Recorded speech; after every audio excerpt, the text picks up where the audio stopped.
There was a difficult story and you needed somebody to go out and get the interview, you would put Julie on it because she just has that natural way that people open up to her. It's a real gift. She's just like every journalist should be, conscientious, honest, and she's sensitive about what she's writing about. She knows she's saying things that are tough. She's very compassionate and people trust her and people want to talk to her even about some of the hardest times of their life.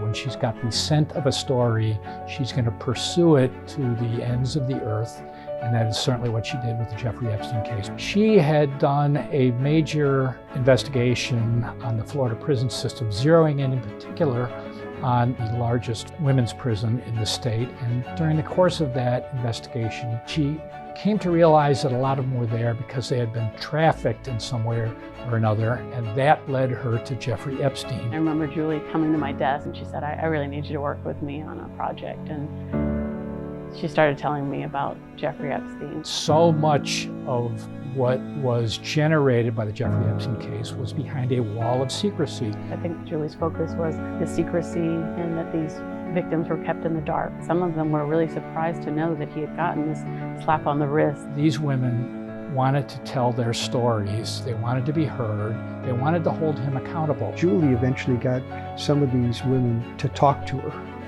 And it started to become more and more apparent how big the story was.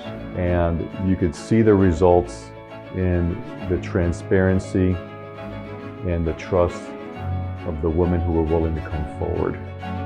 It's been a long, grinding, difficult process. It's easy to sit here and say, wow, what an incredible story, but what's lost is the critical thinking, the chess game that goes in putting these type of investigations together. And she just kept going back and methodically worked it through until she broke some of it open, and then broke more of it open, and you have what you have today. Today, we announce the unsealing of sex trafficking charges against Jeffrey Epstein. I will say that we were assisted from some excellent investigative journalism. When the reporting was credited in that press conference, I think for me, the girls' voices were just like playing in my head. And I was just thinking, they did this too.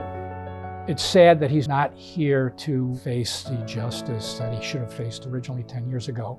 But none of that happens without the Miami Herald and Julie K. Brown and Emily Michaud digging into this story and taking 2 years to go after it. I mean, had Julie not gone after the story, just imagine, Jeffrey Epstein would still be out there. He would still most likely be doing what he had been doing all those years.